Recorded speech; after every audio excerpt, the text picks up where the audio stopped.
Sur le plan sanitaire, un élevage est confronté à de nombreux pathogènes, des parasites, des bactéries, des virus.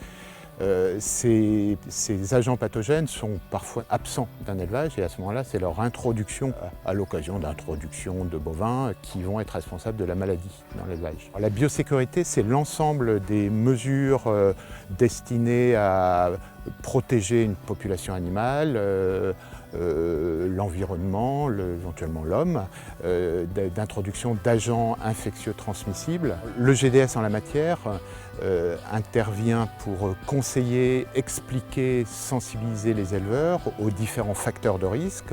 En ce qui concerne les aspects faune sauvage, on est très sensibilisé à la problématique tuberculose qui concerne encore quelques élevages de notre département.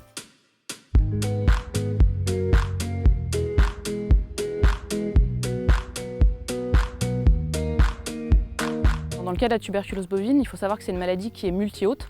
Donc même si à la base c'est une maladie qui est plutôt spécifique des bovins, actuellement elle peut contaminer de nombreuses espèces domestiques, mais également dans la faune sauvage, telles que des sangliers, des blaireaux, plus exceptionnellement des cervidés. Mais la complexité est aussi du fait que c'est une maladie qui peut être transmise de manière indirecte, par des facteurs environnementaux notamment. Donc on sait que la bactérie elle peut se maintenir dans le sol, dans l'eau, dans les fumiers. Alors dans le cas où un élevage est déclaré infecté de tuberculose bovine, il va tout d'abord dans un premier temps avoir son élevage qui est bloqué et il va devoir l'assainir par un abattage total ou partiel des animaux.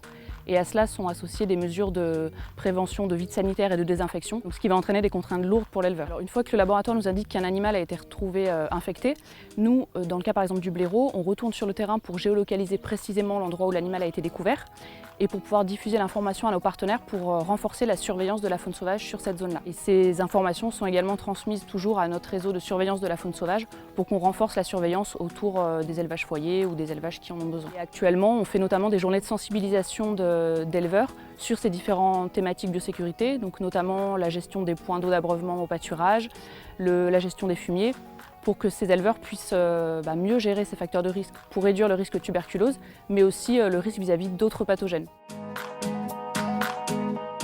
Nous avons déjà été confrontés à un problème de contamination dans l'élevage en 2014, notamment avec la tuberculose. Il a fallu gérer l'infection de tuberculose, le départ du troupeau puisque nous avons été mis en abattage total, et après tout ce qui est nettoyage, désinfection et réintroduction d'un nouveau troupeau. Avec le GDS, on a travaillé en étroite collaboration justement pour essayer d'identifier le risque et après pour éviter une recontamination.